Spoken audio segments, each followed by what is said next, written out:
Bir ata mənə yana-yana deyirdi ki, indi deyirəm Cəllabaddayıq, yadımdadır, xüsusi təyinatlılardan biri şəhid olmuşdu. Deyir, indi məni yandırır, oğluma deyirəm ki, kaş bir dəfə mənə hörmətsizlik eləyərdin ki, indi lap yandırır axı məni.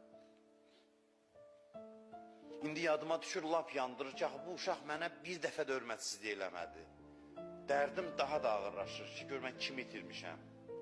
Bütün o yaxşı xatirələri sonra ata-ananın bax sinəsinə belə dağ çəkir.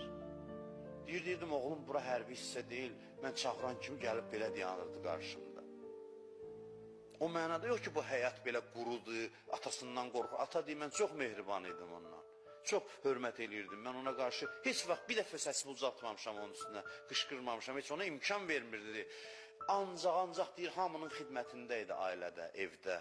Hamı ilə can deyib can eşidirdi. Bax, belə insanlara qismət olur şəhadət.